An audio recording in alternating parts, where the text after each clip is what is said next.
Okay, we're going to go ahead and get started. This slideshow will be over Chapter 3.1 South. All right, so what factors influence the development of the southern colonies? So when we talk about the southern colonies, we're talking about Maryland, Virginia, North and South Carolina, and Georgia. So again, these colonies were all unique. They had a unique climate, much different from the North.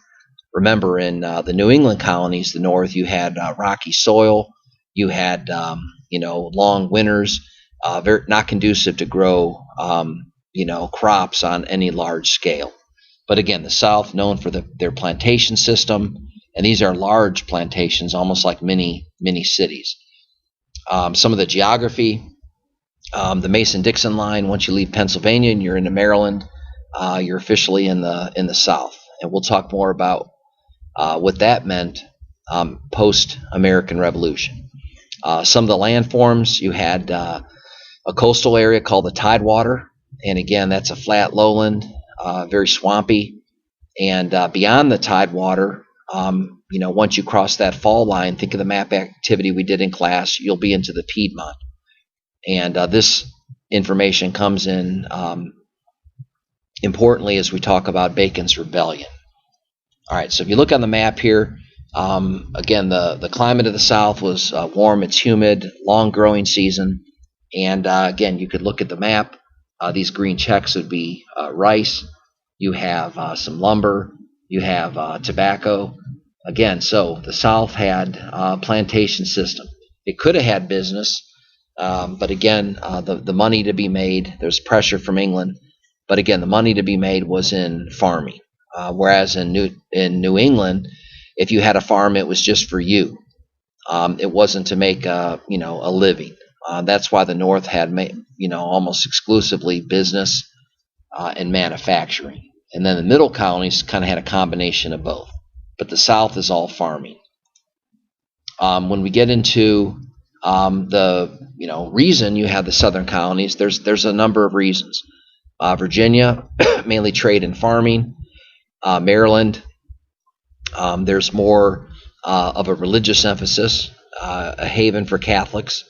The Carolinas, like Virginia, trade and farming. And Georgia, this will be unique in the sense that it was a colony, at least initially created for debtors.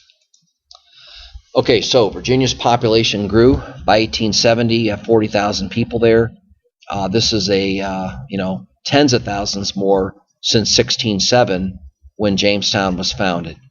And again, there's more women in Virginia, there's more children. People are living longer because living conditions are better.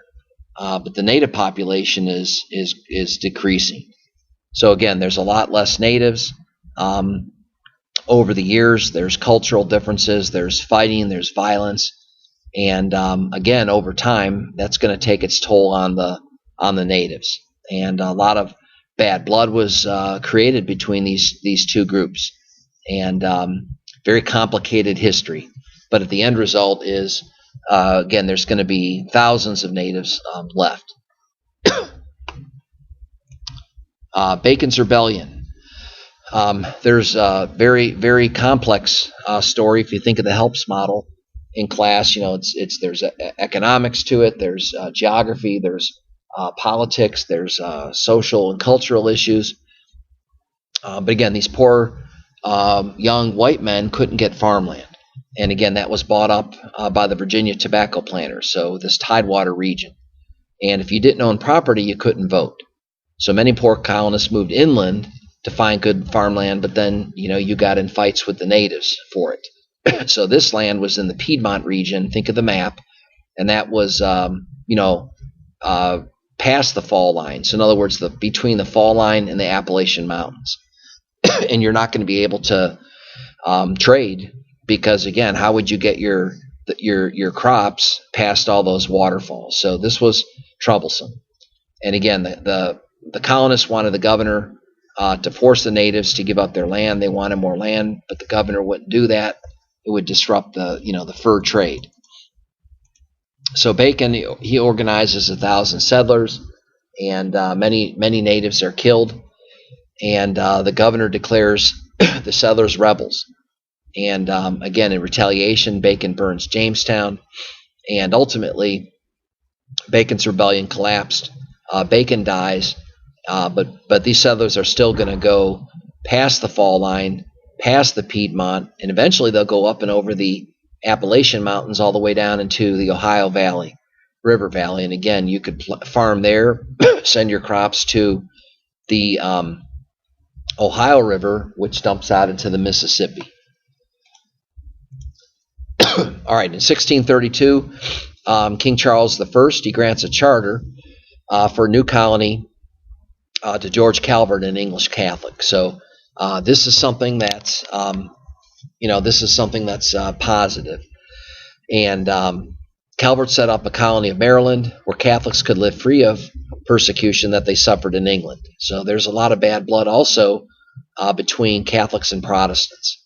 And as I said in class, sometimes when people are persecuted or violence has been directed against them, they don't forget that. And if you go back into the Spanish Inquisition, at one point, Spain actually wanted to make England Catholic. So there's just a lot of bad blood. Many Catholics couldn't own land, and they couldn't vote. So again, the desire to come to the New World to have a colony was looking pretty good. And you had a number of people in Maryland, not just Catholics. Ultimately, Lord Baltimore is going to take over for his father. And over time, there was tension. The thought was that Catholics might lose their rights even in the New World. So the Act of Toleration was passed. And again, this is an early attempt for religious freedom. So this is going to welcome all Christians, whether you're Protestant or Catholic, and it would only be for adult male Christians. So it's not as open as things might be today, but it was a sense where Catholics and Protestants could try to live together and in peace. The Carolinas, I don't stress a whole lot of this on the test, but again, the Carolinas are eventually going to be started as one big colony, and eventually it'll be split. A lot of tobacco on small farms, sugar, and so forth.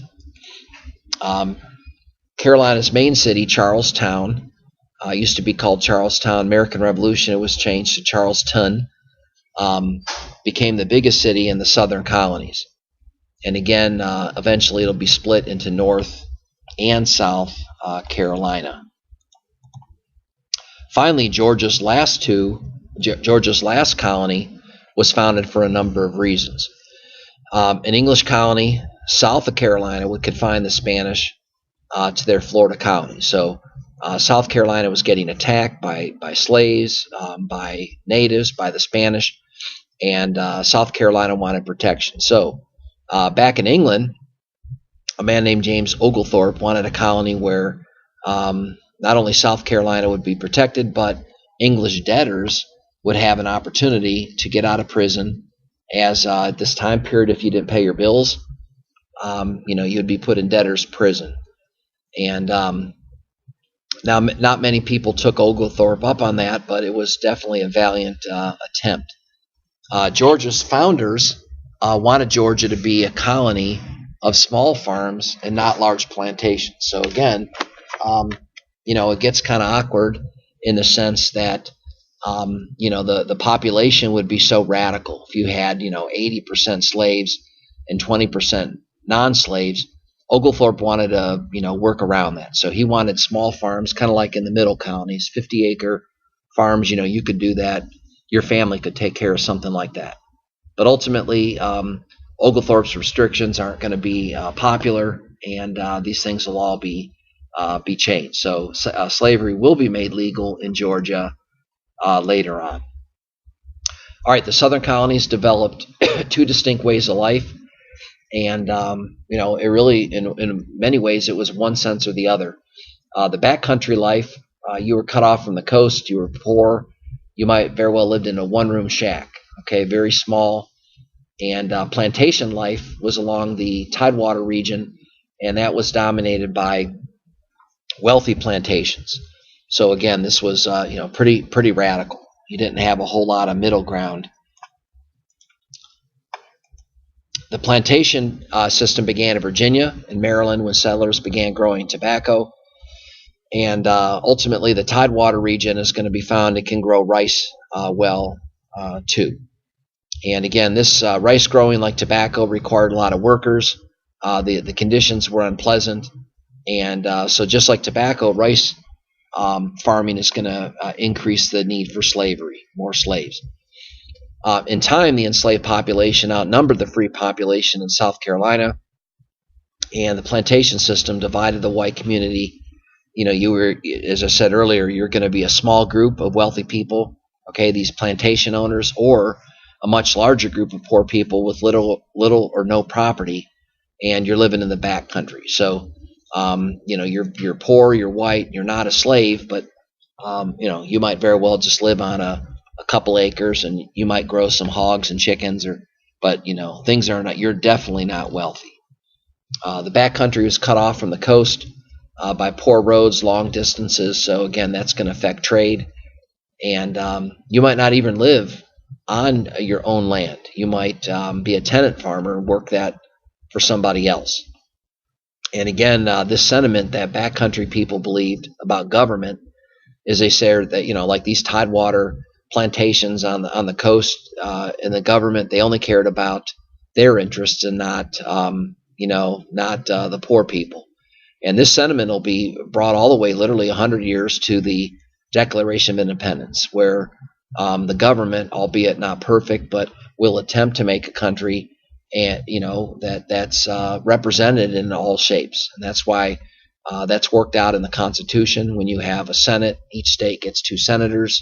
The House is based on population, but it's an attempt to make sure that everybody's needs are represented, not just the poor and not the rich either. All right, thanks for listening. Hope this was helpful to you.